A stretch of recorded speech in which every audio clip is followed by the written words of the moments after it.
Bueno, como pues, todos ustedes saben, el proceso zapatista es algo que para muchos hemos considerado como un proyecto que no tiene comparación en este momento en ningún lugar del mundo. Algunos hemos considerado que es un proyecto tan importante como en su momento algunos que venimos de la vieja izquierda socialista hemos conocido en los textos como el proyecto de la Comuna de París, pero que ese proyecto pues duró unos días, unas semanas, o la primera parte de la revolución bolchevique, de la revolución proletaria en Rusia. Igual los primeros años, ¿no? O sea, no podemos compararlo.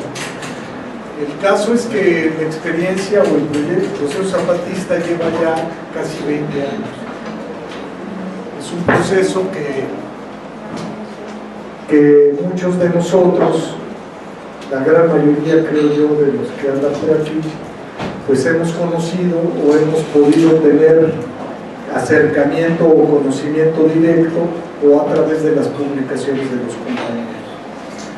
Es muy interesante este proceso. Creo yo que la mayoría de la vieja izquierda socialista, marxista, ha sido intolerante con el proceso zapatista, y porque parte de una serie de conceptos que creo yo no son tan digeribles para muchos de estos compañeros, como es el tema de la no lucha por el poder. O sea, los compañeros están trabajando para construir nuevas relaciones sociales, no para administrar el municipio de Ocosingo o el gobierno de Chiapas. Y la manera en la que nos han mostrado que han realizado su trabajo es a través del esfuerzo propio, colectivo, comunitario. Entonces,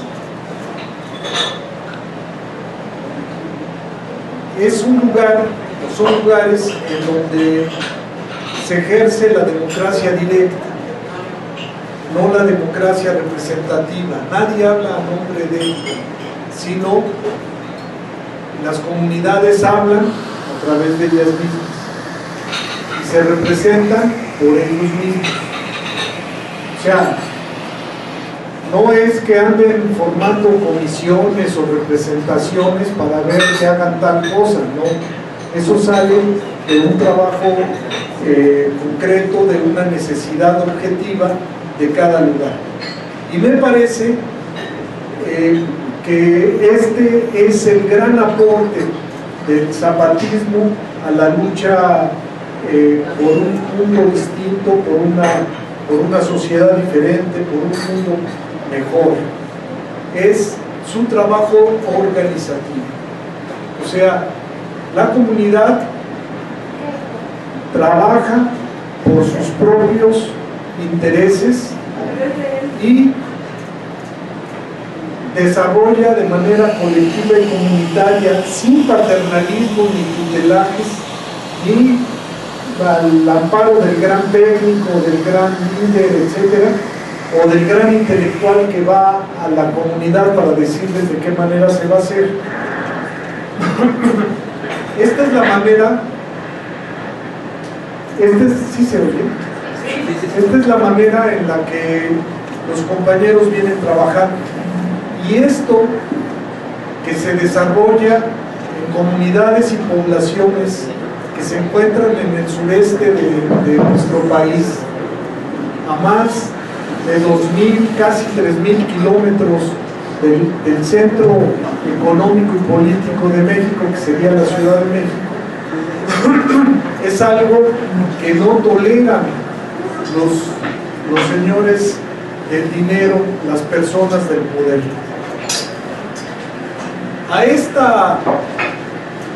esta experiencia, a este ejercicio, hay que contraponerle el viejo trabajo que se realizó y se ha venido realizando desde los grupos de izquierda, que hoy la palabra izquierda, con el debido respeto, ya no nos dice nada, igual que la palabra socialista, ¿no? O sea, con el debido respeto, hay unos ojetes que se dicen socialistas y no tienen nada que ver con los conceptos que dieron origen a este pensamiento. Bueno, hasta Felipe González, ¿no?, se dice de este tipo de centro. Entonces, la vieja izquierda política entendió que la lucha por el poder era el canal para la transformación de la sociedad. Si me permiten ser esquemático, es: arribamos al poder y entonces se transforman las relaciones sociales. Y al transformarse las relaciones sociales, se transforma las relaciones de producción. Y pues los patrones no han sido tan generosos, ¿no? O sea, el PRD tomó el poder en una elección aquí y creo que si ustedes ven las relaciones sociales y las relaciones de producción, probablemente estén más conflictuadas que inclusive en los buenos años del PRI. Por ejemplo, el gobierno del Distrito Federal tiene un tabulador salarial que tiene casi 500 categorías. Hay trabajadores que no ganan ni siquiera el salario mínimo. Entonces, eso sería la primera congruencia, ¿no? Decir, oigan, esto no puede ser, esto no es parte del concepto o del pensamiento de izquierda. Bueno, entonces la izquierda, al tener el concepto o tener el pensamiento de que las cosas cambian arribando al poder político, pues se empezó a generar todo un movimiento y planteamientos alrededor de este tipo de pensamiento. Entonces las organizaciones sociales que atendían o que se reclamaban de tal o cual posición política, pues entraban al juego institucional, no a las posiciones políticas, sino al manejo del presupuesto público. Entonces tenemos los grandes movimientos urbanos populares con la demanda de suelo y vivienda, o de suelo y servicios, o de vivienda y servicios. Estamos hablando en el país, no nada más acá en la Ciudad de México. O los movimientos sindicales, que muchos de ustedes a lo mejor hasta son víctimas de lo que antes pensábamos nosotros sería el organismo para defender los intereses de los trabajadores, y que hoy conocemos que pues no necesariamente defienden los intereses, o que se negocia en contra del interés del trabajador. Se quitan cláusulas contractuales para que no haya despidos, aparentemente, pero luego se dan despidos, etc. Entonces, el asunto es que a la construcción de esta lucha, que además ni siquiera en el viejo concepto, la lucha generó un nuevo poder político, sino lo que generó fue otro tipo de gobierno. Y ven ustedes, por ejemplo, los gobiernos del PRD en Michoacán son la antesala de los caballeros templarios. O el PRD en Guerrero. Yo no sé si ustedes se acuerdan, pero la campaña de Seferino Torreblanco tenía una seta que abarcaba las grandes montañas. Y casualmente el grupo que ahora se dice el narcotraficante que apoyó a Seferino es el que se mueve con una seta. O sea, es increíble, ¿no? O sea, cómo se va dando este proceso, y es un proceso de descomposición, consciente e inconsciente. Todo este show es para comentarles que una serie de organizaciones que se construyeron de manera probablemente honesta, no sé, aquí está Sergio, que es más viejito que yo, podrá decir de algunas gentes como Danzos Palomino, unos de estos, que eran militantes del Partido Comunista y crearon la CIOAC, por ejemplo, u otros dirigentes como Alberto Anaya, que hoy es flamante senador y dirigente del Partido del Trabajo, bueno, dirigente eterno del Partido del Trabajo, era dirigente del movimiento urbano, un movimiento urbano hiperradical en Monterrey, Nuevo León, que se llama Frente Popular Tierra y Libertad, otro movimiento urbano popular en Ciudad Juárez, Chihuahua, que se llamaba Comité de Defensa Popular, que lo dirigía un ilustre personaje que le decíamos el Chato Aguilar, y que no solamente empezaron a generar estos movimientos para llevar servicios y construir comunidades, porque efectivamente lo hicieron, sino empezaron a entender que con la gente que organizaban y con las posiciones que iban obteniendo, pues ellos tenían que obtener dinero y cargos públicos. Por ejemplo, el Chato Aguilar es el creador de un antecedente que me voy a permitir a la agresión que vivieron nuestros compañeros en la realidad, que le llamaron el fraude patriótico, y mataron a 2 muchachas panistas a pedradas. O sea, jaló gente que ustedes la pueden ver trepada en un camión para ir a un mitin, pero aquí no iban a un mitin, sino iban a romperle la madre a un mitin panista, y lo apedrearon y lo mataron. Y quien hizo el fraude no fue el PRI, fue el CDP. Esa es una vieja manera que empezó a tener el sistema. Además le salen re baratos, le salen bien baratos. Estos grupos de golpeadores pues, son unos créditos de vivienda que todavía se los tienen que dar de todas maneras, a lo mejor algunas tarjetas de oportunidades, unos litros de mezcal o de aguardiente, que en los pueblos el aguardiente es muy barato, por razones fundamentalmente políticas, ¿no? Ya ven que después se están quejando que están muriendo o quedan ciegos o todo esto porque les meten etanol, ¿no? Para hacerlo mucho más barato. Pero la parte fundamental es emborracharlos para matarlos, emborracharlos para quedarse con la tierra, emborracharlos para que enloquezcan y se maten entre ellos mismos. Entonces, en este mare magnum y en estos cambios que yo les recomendaría, en la página de Enlace Zapatista está, que lean el texto de Marcos, del subcomandante insurgente Marcos, que es de 1999, que se llama La Cuarta Guerra Mundial. Es algo muy importante, muy interesante. Ustedes tienen que leer para ver cómo empezó a cambiar los estados nacionales para convertirse en simples administradores, los gobiernos y los que están al frente de las instituciones, de los dueños del dinero, de la gente, del poder. Entonces, si la lucha social te permite tener 5 o 10 mil personas, ¿no? Pues son votos, ¿no? Y es músculo, y es todo esto. Entonces, pues yo creo que llegaban, pero puede decir algo que me puedo imaginar, decían, oye carnal, nada más que aquí, el que está poniendo toda esta gente soy yo, cabrón, y yo no me voy a ir de a gratis, ¿no? Entonces, no te preocupes, el regidor tal es tuyo. O no te preocupes, tanto presupuesto, ¿no? Y luego empezaron a obtener puestos.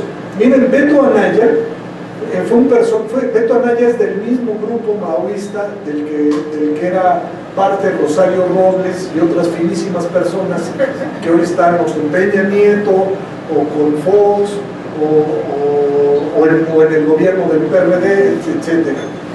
o en la jornada, ¿no? Hay muchos de estos cuates que están por ahí. Entonces, bueno, el jefe de editorial, sí, me pasa aquí de apuntado. El asunto es que Beto, miren, yo formé parte de una comisión, no sé por qué siempre tenía que estar en estas cosas, pero una comisión que fue, se pelearon dos grupos que eran de la misma, ahora sí que de la misma organización, uno que dirigía a Beto Anaya y el otro, ¿cómo se llama?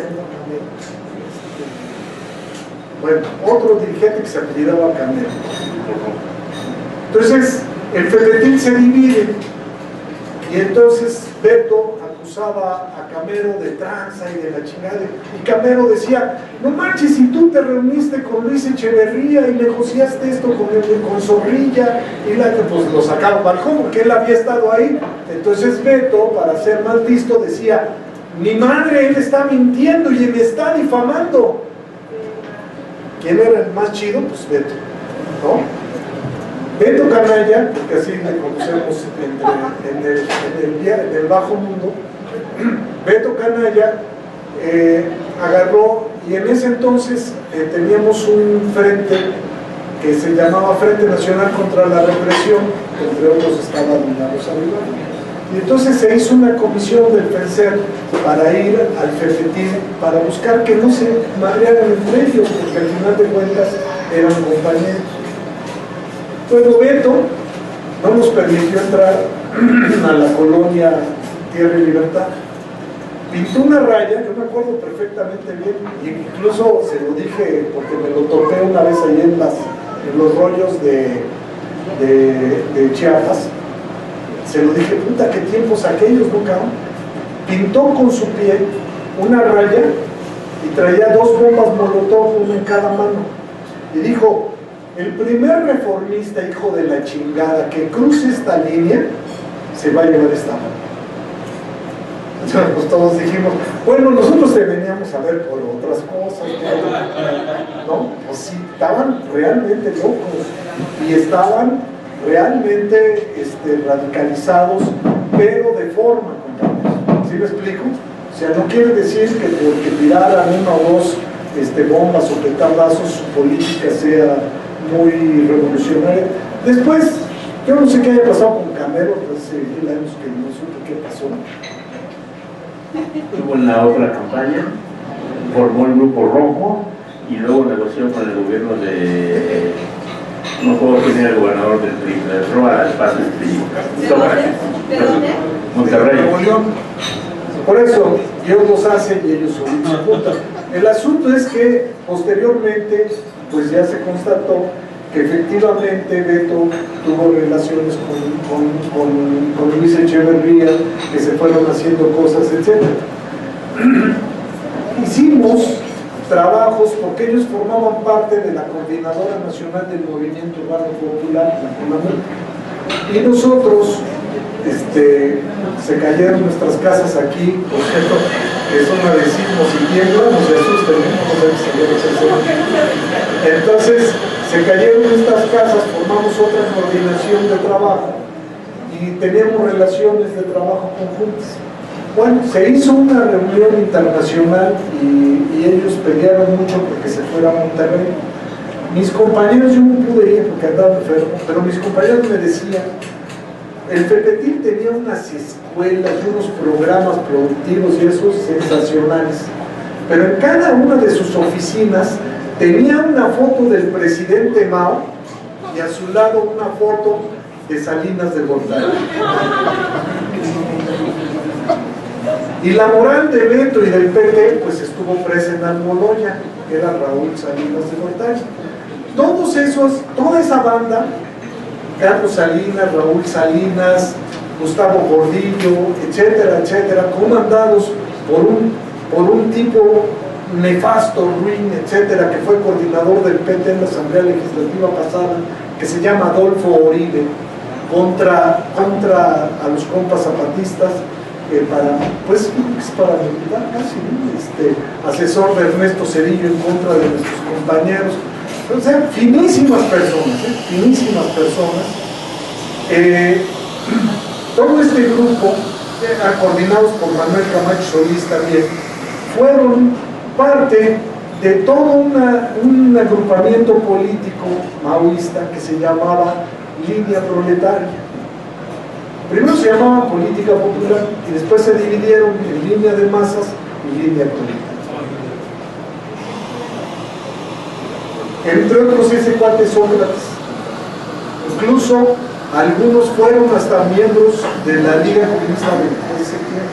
Por eso cuando Sergio Rodríguez, los que no hayan ido tienen tache, ahora que hablaba sobre Atenco y la importancia, decía, no es solo la importancia de haber estado preso, porque yo conozco presos que hoy son funcionarios o exguerrilleros que hoy son líderes de partidos y que ganan, pero como si la revolución realmente lo hubieran realizado los ojetes, ¿no? Entonces, el asunto de todo esto es que la burguesía encontró otro mecanismo a través del cual podía desgastar a los movimientos que le son contrarios y confrontarlos. Y entonces entran los conflictos interreligiosos. Ah, no, ni madre, ahí el gobierno no tiene nada que ver, sino son los cristianos contra los católicos. Así parece que estuvieran en la Arena México, ¿no? Pelearán a 2 de 3 caídas. Ah, no, este es otro conflicto porque es un conflicto entre musulmanes y judíos. Entra también el problema de no nos podemos meter, somos respetuosos de la vida interna de los partidos y de sus organizaciones, y entonces entra. O, como pasa ahora en esto de la realidad, es un conflicto entre fuerzas sociales por un banco de grava. Fíjense qué fácil decirlo, ¿no? Y además, qué estúpido el que lo cree, porque nuestro compañero, se me olvida cómo es, Botán Galeano, nuestro compañero y profesor, recibió, de acuerdo al reporte del Fraiba, un tiro de gracia. O sea que no fue un pleito ahí callejero, que escupa primero, etc. Fue una acción absolutamente premeditada. Por eso, parece mentira, pero con palabras sencillas, nosotros tenemos que ver que las cosas se están dando. ¿Por qué? Pues porque les preocupa, porque no lo toleran, porque no permiten. ¿Por qué destruir una escuela? ¿Por qué destruir un centro de salud que además les da servicio a ellos? O sea, este tipo de acciones y este tipo de actitudes es porque no toleran lo que se está haciendo con el nombre de autonomía. Si hay otros compañeros que lo desarrollan y que le ponen otro nombre, pues qué bueno que nos lo cuenten y hay que irlo a ver. Porque aquí el otro gran asunto que hay que ser muy contundentes, y lo digo yo, que yo tengo otro origen, otra experiencia, yo conozco a los compañeros a partir de la otra campaña, ¿no? Bueno, sé que lo conozco un poco antes, pero a los compañeros de Chiapas apenas es muy reciente, hay cosas que no conocía y que no conozco. Pero hay dos aspectos que no se les puede negar. Uno es que no nos cuentan qué van a hacer, sino nos cuentan lo que están haciendo. Pero además, la parte más importante es que dicen, vengan a verlo. Entonces hay que aprender de eso, porque yo me conozco unos chorotototes, no es que vamos a hacer y vamos a manejar aquí y en la escuela ya tenemos tanta cosa, ¿no? Hay que demostrarlo en los hechos. Bueno, esos hechos, estos problemas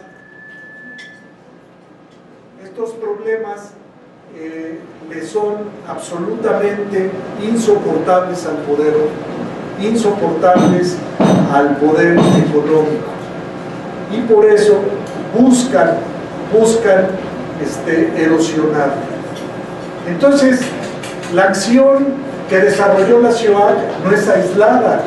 están los hechos en el Ejido Puebla, están los hechos de la OPDIC en la zona de Bachajón y Tila, están los hechos de otra serie de grupos que supuestamente son organizaciones sociales y que actúan como grupos paramilitares.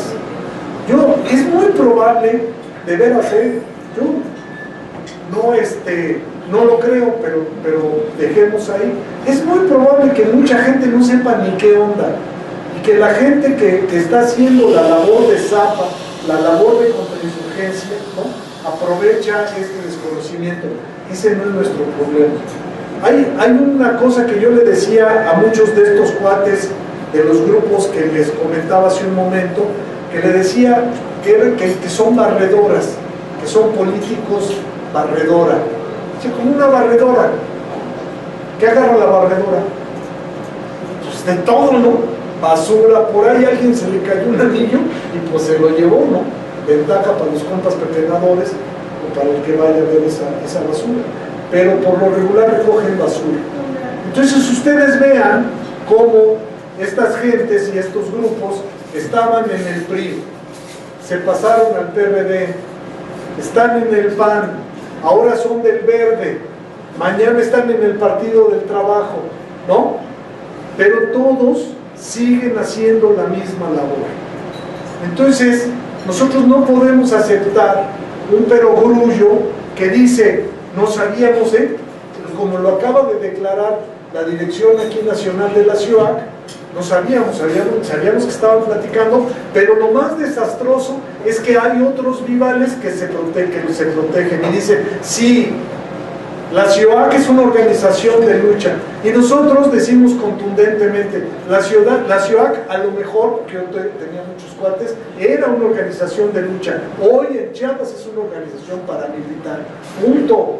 Y entonces entra un deslinde abierto, claro, entre nosotros y ellos, no hay otra. No podemos nosotros convalidar ese tipo de acciones.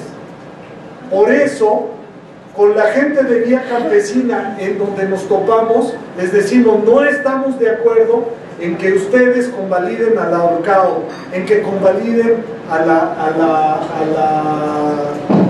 ciudad ahora. Entonces, y se hacen, con el perdón de todos ustedes, se hacen pendejos. Entonces, pues ni modo, ¿no?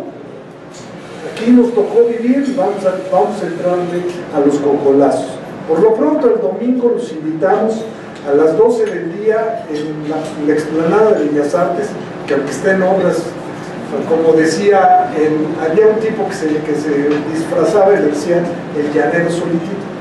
Entonces él decía, me presento el próximo domingo a las 10 de la mañana en Bellas Artes. Ay, cabrón, ¿de veras vas a entrar a Bellas Artes? Bueno, a un ladito, ¿no? Entonces nosotros normalmente tomamos la explanada, pero creo que está en obras, pero ahí se va a oír el ruido y vamos a tratar de organizar algunas acciones. La Red contra la Represión y por la Solidaridad ya ha manifestado muchísimas declaraciones y pronunciamientos de solidaridad, pero no basta el pronunciamiento, necesitamos pasar para que en sus escuelas, en sus centros de trabajo, en donde viven, en donde van de visita, en todas las cosas, en todos los lugares podamos repartir un volante, platicar con la gente y platicarlo de una manera sencilla y coloquial. Fíjense que hace unos meses fuimos ahí al PRD, me acuerdo porque esta que vi Irene, ella se puso a aventar globos con pintura ahí a uno de los edificios, no es cierto. Entonces salieron unos de los dirigentes y me decían, no, es que no sabíamos que esto estaba pasando. Y entonces uno de estos imbéciles me dice, bueno, pero además Marcos anda en Europa. Ay, cabrón, ¿te lo tomaste o qué pasó? No, es que puras, con el debido respeto, puras estupideces. Pero eso no es lo interesante, sino lo interesante fue lo siguiente. Empezamos a discutir, fue cuando agredieron San Marcos de Avilés, que destruyeron la escuela. Entonces, le digo, mira, suponte que ande por allá, suponte que tú tienes todas las diferencias que te las concedo, como verán que eso. ¿Por qué destruir una escuela?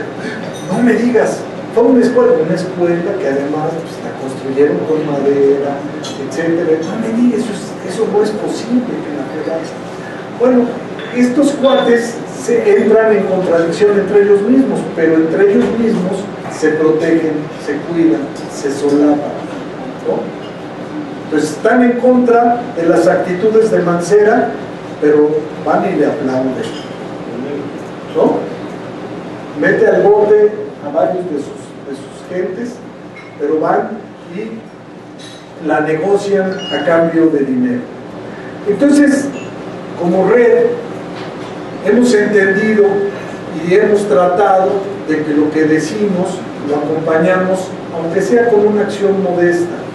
Y esto es lo que nosotros creemos que hoy hay que desarrollar en solidaridad con los compañeros de la realidad, con las compañeras y compañeros, bases de apoyo, que son realmente un ejemplo. Estas casas no me van a dejar mentir que realmente daba gusto estar ahí. A veces hasta uno está en lugares que tiene uno mismo y dice un chingo, no he tenido tiempo para limpiar, impecablemente limpias, impecablemente alegría, fraternidad, etc. Esa es la lucha, compañeros, es la lucha por vivir bien o por tratar de vivir bien, por ser felices. ¿Para qué quitarla? ¿Para qué golpear con el objetivo de intimidar, con el objetivo de buscar que bajo la intimidación se erosione ese proyecto y al erosionarse no vaya más para adelante? Yo creo que no va a ser tan fácil. Yo estoy convencido que no va a ser nada sencillo. Pero nosotros hoy tenemos que apostar y nuestra apuesta está con el Ejército Zapatista de Liberación Nacional. Gracias.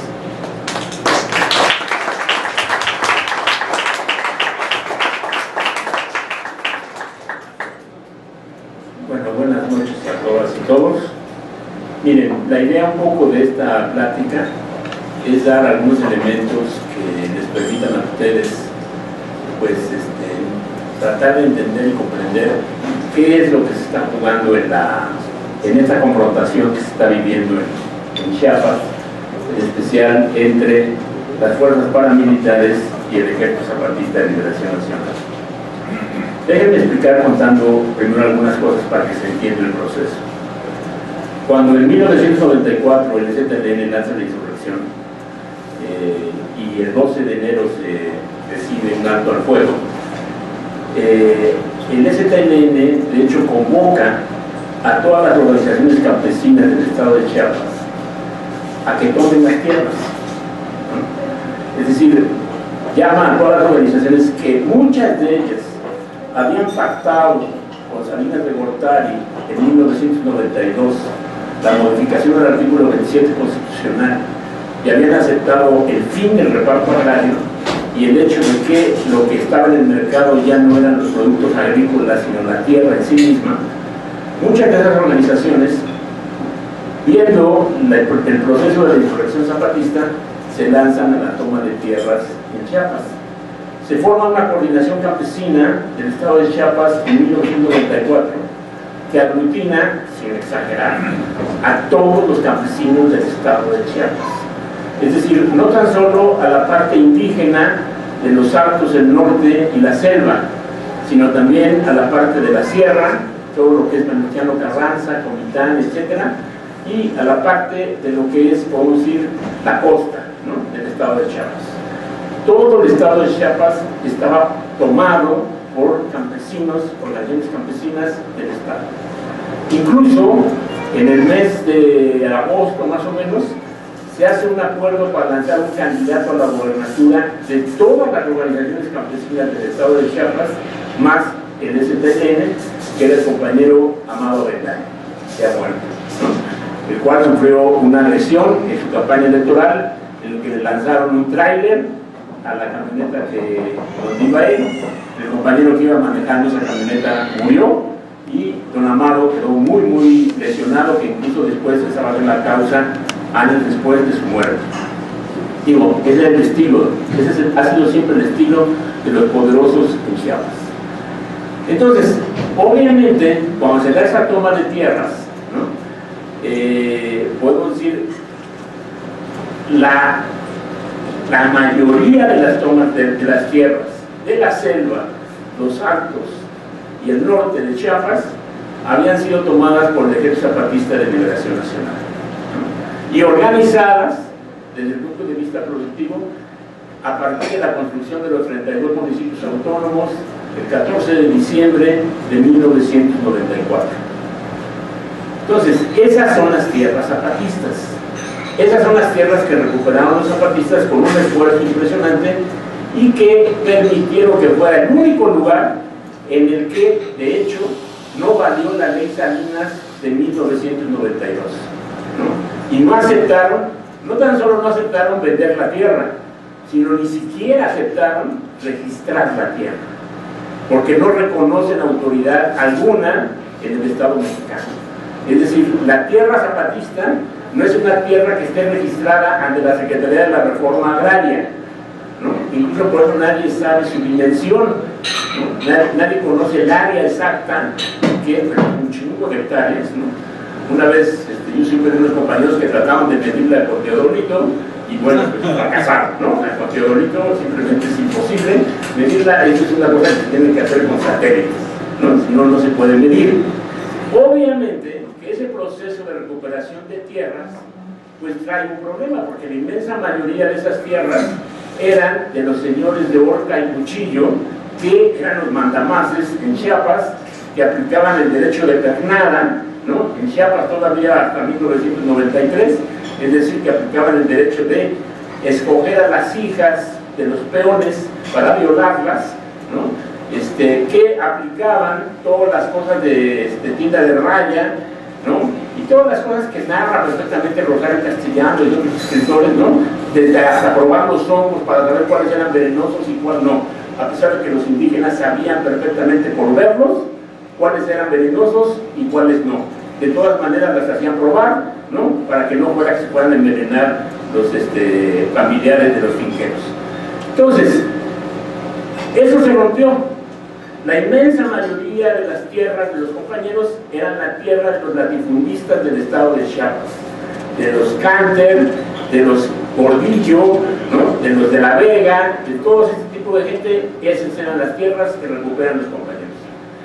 Y es una recuperación de tierras muy importante, ¿no? Incluso algunas que eran de vocación ganadera, no de vocación agrícola, y que los compañeros convierten de vocación ganadera a vocación agrícola, lo cual, compañeros, significa un avance histórico fundamental, porque la vocación ganadera de las tierras implica casi siempre mercado, y por lo tanto implica valor de uso y valor de cambio, ¿no? La vocación agrícola es fundamentalmente de autosustento, que permite la alimentación de la gente con una tierra que tiene buena calidad, muy buena calidad, porque hay muchos ríos, ¿no? En toda esa parte de la selva y el norte del estado de Chiapas.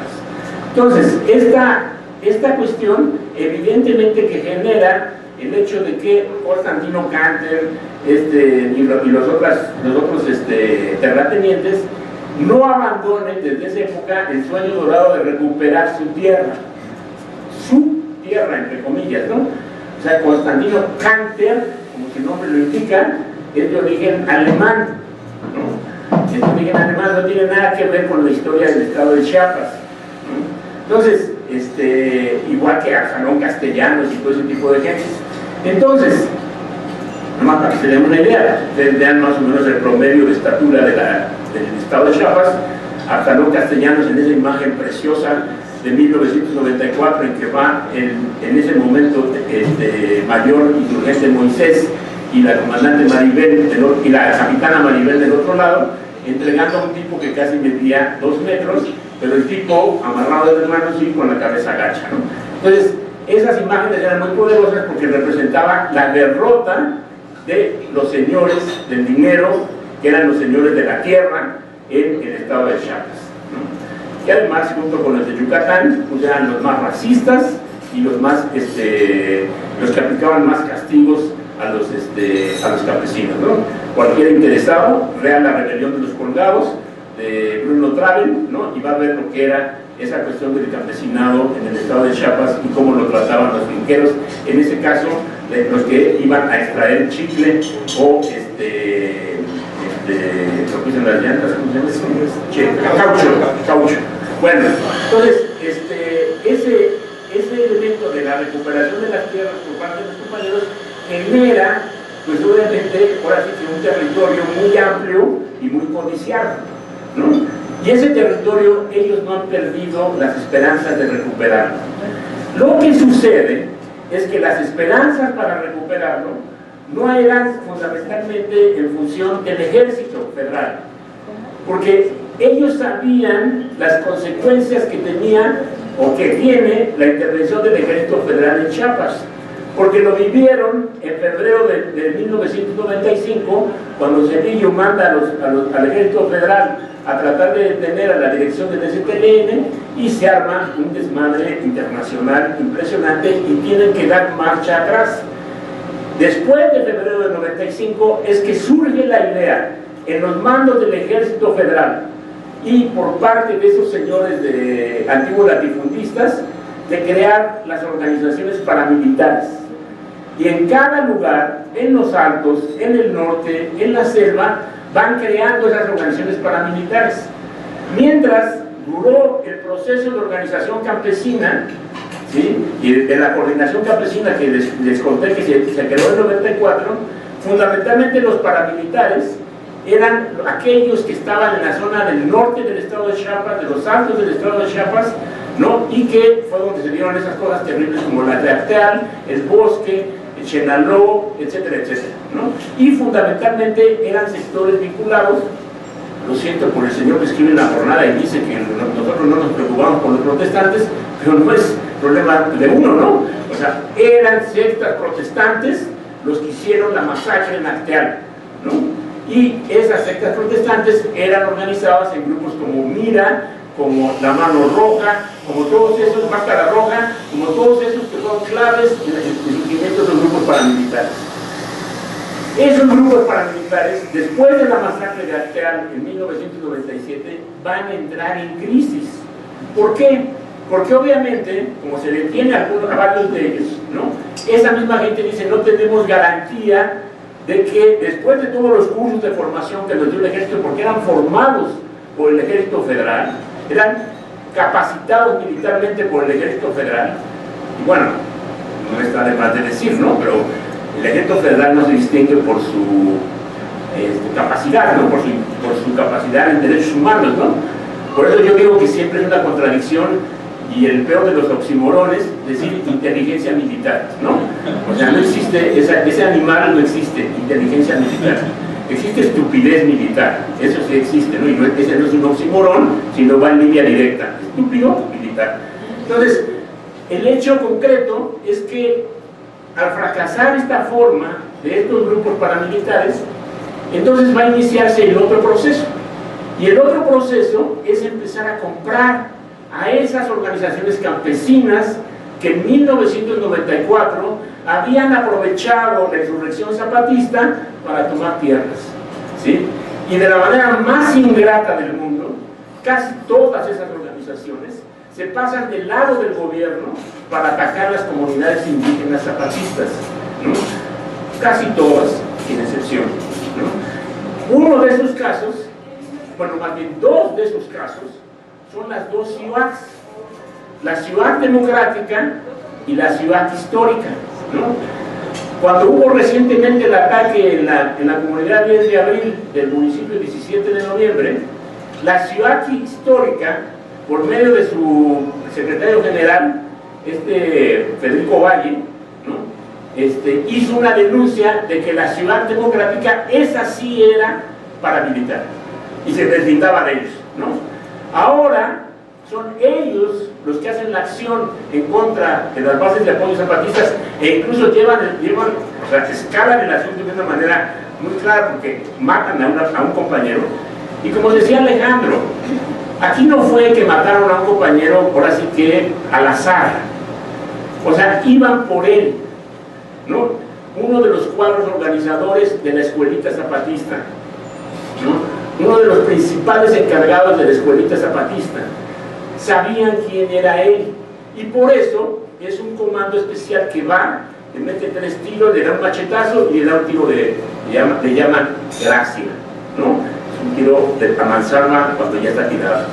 Entonces, el hecho concreto es que tiene que ver con esa cuestión de que esas dos organizaciones, lo mismo que otras, forman parte ya de la estructura paramilitar.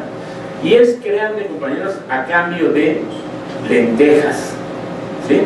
Todo esto es a cambio de lentejas, ¿no? Por una razón muy sencilla, porque ni siquiera es que van a recuperar la tierra, porque no la van a recuperar, porque los zapatistas no la van a dejar, ¿no?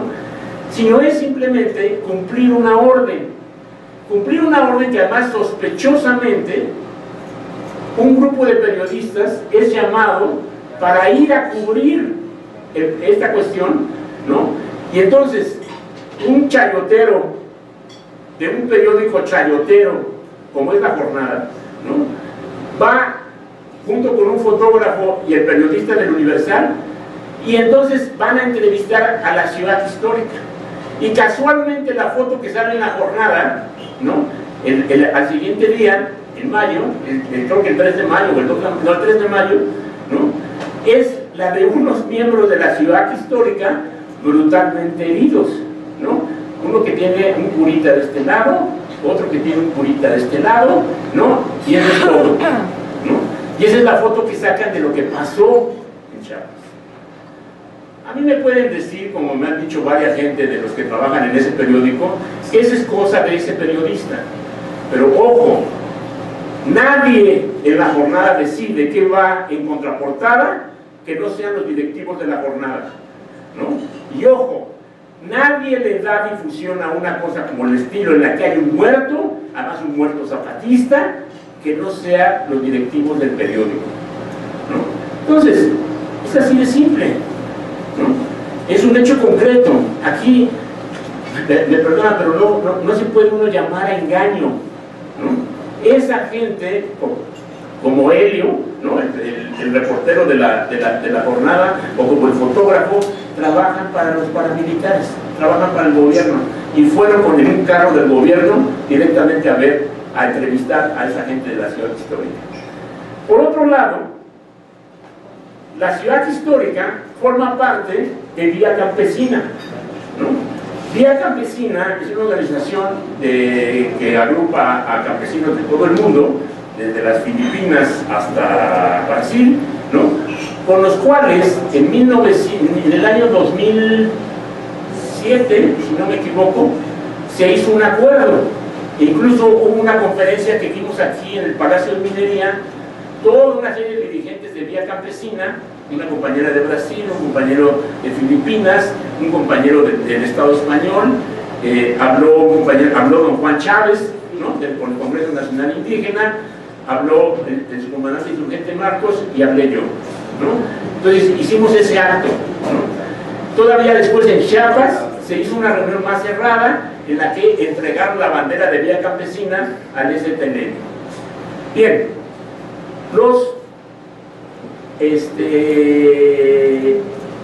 los que formaron parte de esa reunión, ¿no? Los que representan Vía Campesina en México, son la gente que ha atacado a las comunidades indígenas en Chiapas, como la gente de Orcao, ¿no? En la parte esta de Ocosingo, ¿no? Y esta gente de la ciudad histórica, ¿no? Que forma parte del Frente Auténtico del Campo, ¿no? El Frente Auténtico del Campo está formado por la CELPA, y miren, es doloroso, ¿no? O sea, yo me acuerdo que yo estuve en la formación de la CELPA en Milpalta en 1982, ¿no? Y ahí estaba lo fundamental del movimiento campesino mexicano que estaba luchando en contra de Salinas de Gortari, ¿sí? Bueno, estaba la CELPA en este Frente Auténtico Campesino, está la UNTA de Álvaro Ríos, ¿no? Está el Barzón, ¿no? Está la gente de Coduc, ¿no? Y está la gente de la ciudad con este cuate Ovalle, ¿no? Bien, ese es el Frente Auténtico del Campo, y son los que ahora están diciendo que no hubo tal agresión paramilitar, que lo que fue una confrontación intercomunitaria, ¿no? Por un lugar donde hay grava, ¿no? Bien, miren, el hecho concreto es que había un diálogo en la Junta de Buen Gobierno para llegar a un acuerdo sobre el banco de grava, y se estaban llegando ya a acuerdos, ¿no? Y sin embargo, esta gente llega y empieza a agredir, y agrede precisamente a un camión que traía cosas para la clínica, ¿no? Y agrede la escuelita del que está ahí ubicada en la realidad. Entonces, obviamente que esa agresión, incluso yo diría muy probablemente, no fue hecha, diseñada, organizada por la misma gente que vive ahí, sino fue gente externa, en lo fundamental, que llegó a eso, de esa organización, e inmediatamente salieron huyendo, ¿no? Esa gente, porque además tienen esa característica, ¿no? De dejar a la gente de base en la confrontación y los jefes irse, ¿no? Porque a esta gente los agarran en un Volkswagen ya en Comitán, ¿no? Tiempo después, o sea, unas horas después, cuando habían estado directamente en el enfrentamiento. Por lo menos los compañeros dicen que uno de ellos era jefe paramilitar. Entonces, todo esto nos plantea el siguiente asunto, ¿no?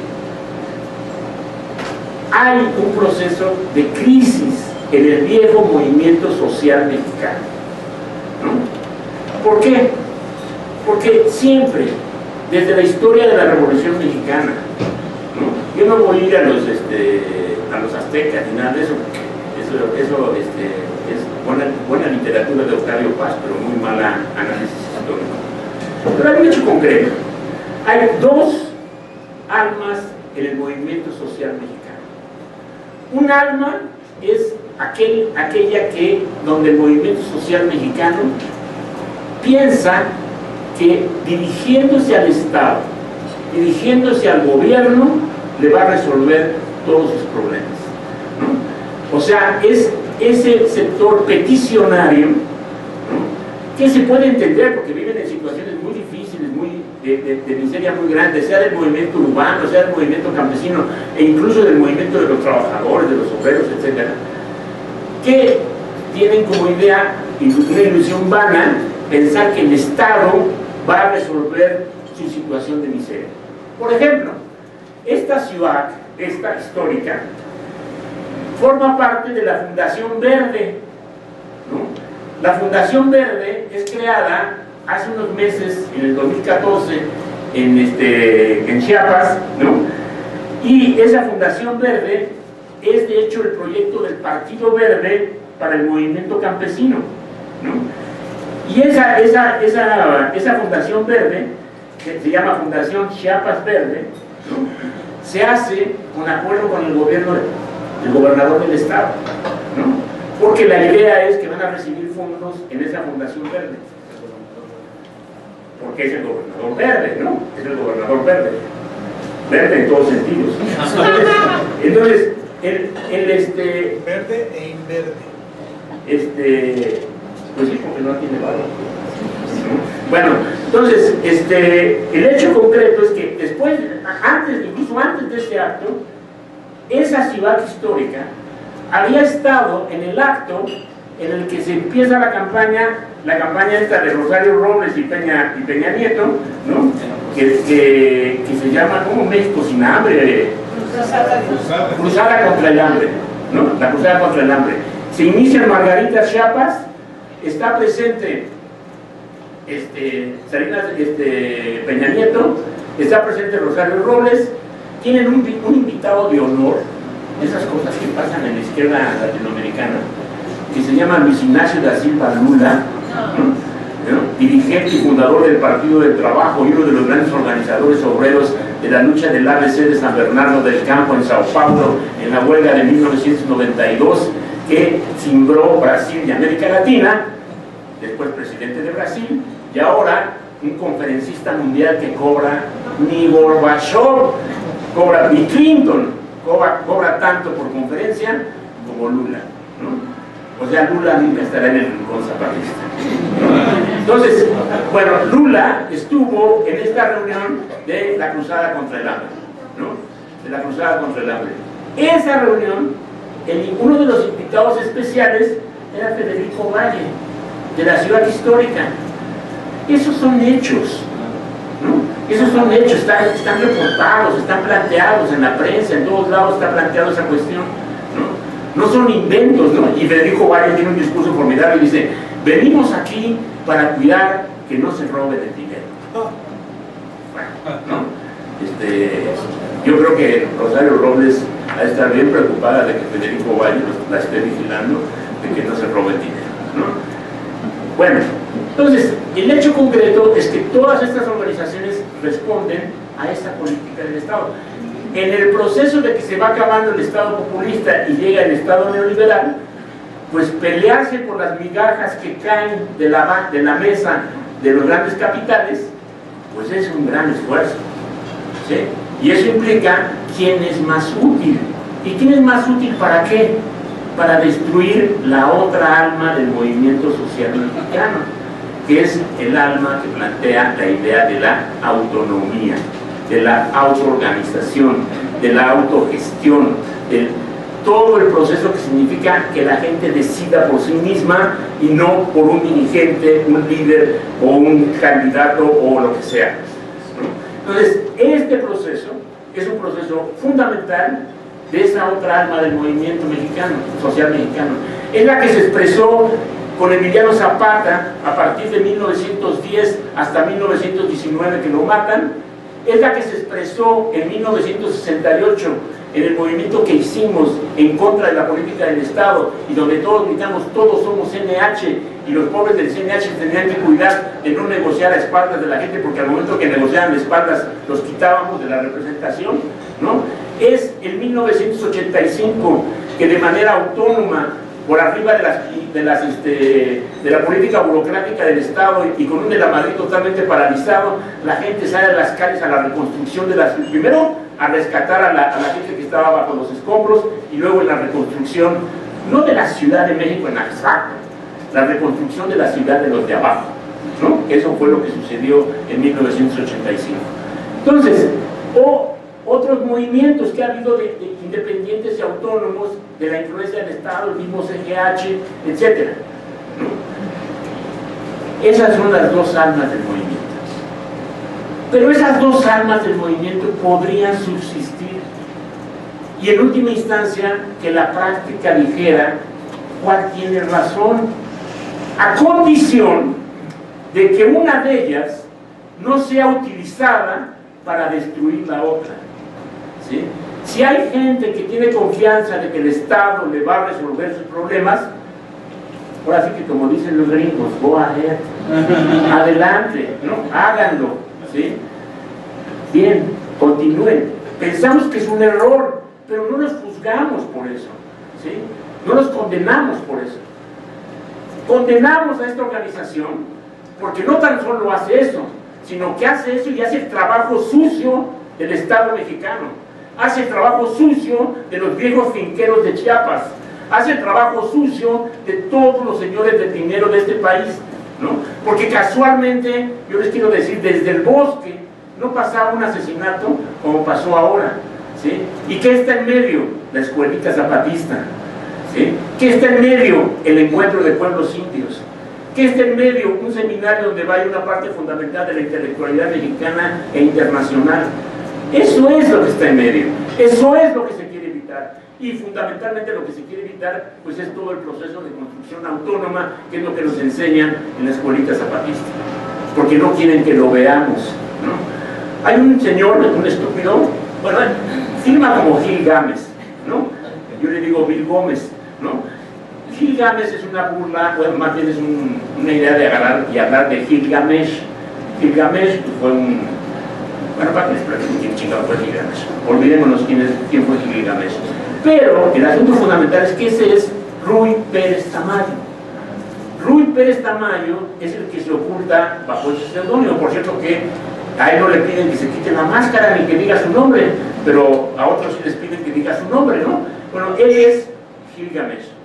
Entonces Gilgamesh dice en un artículo reciente que todo esto se debe a la miseria con la que viven las comunidades zapatistas. Y yo digo, ¿cuándo Ruy Pérez Tamayo ha visitado una comunidad zapatista? Porque los compañeros pueden decir, en el último periodo de tiempo, cerca de 7,000 personas han ido a ver a las familias zapatistas, han vivido con ellas, bueno, hemos vivido con ellas, hemos comido lo que comen, hemos visto cómo educan a sus hijos y cómo sus hijos los educan a ellos. Hemos visto una nueva generación zapatista que, como dice su comandante Marcos, es mejor que la anterior, ¿sí? Hemos visto todo un proceso de traslación del dominio, bueno, no del dominio, del mando, en el caso del zapatismo. Hemos visto cómo cada vez más la comunidad toma en sus manos el control de sus destinos e incluso pues tiene que pasar a un nivel más secundario, la formación misma del ejército zapatista. Entonces, esta acción lo que busca es revertir esa situación. Esta acción lo que busca es impedir ese proceso de autonomía, ¿no? Lo que busca es impedir que se siga conociendo la experiencia zapatista y que miles de jóvenes, ¿no? Porque uno ya está viejo y ya, ahora sí que nos tocó vivir toda esa porquería que fue la izquierda esa mexicana, ¿no? Pero no es lo mismo que uno pase a pensar, a creer que es necesario organizarse con los zapatistas por un comunicado tan brillante, tan genial, como a quien tenemos que pedir perdón, ¿no? Que es un comunicado que marca una línea en la historia de este país, de lo que es la comunicación con el pueblo, lo que es la forma de expresar las ideas, que significa la ruptura del viejo rollo teórico que dice tantas cosas sin decir nada y además nadie las entiende. Es una forma directa de comunicación al corazón y a la mente de las personas. Bueno, nosotros nos enamoramos de ese discurso, pero los jóvenes que fueron a la escuelita zapatista se enamoraron de algo más importante: la comunidad, el pueblo zapatista. Y no hay comparación entre enamorarse de un texto y enamorarse de la gente. Digo, si no, seremos muy felices todos leyendo textos, sí, no pasaría nada entre nosotros, ¿no? Entonces, enamorarse con la gente, eso sí que es algo fundamental, eso sí que cambia el corazón y la mente de las personas. Eso es lo que quiere este estudio. Gracias.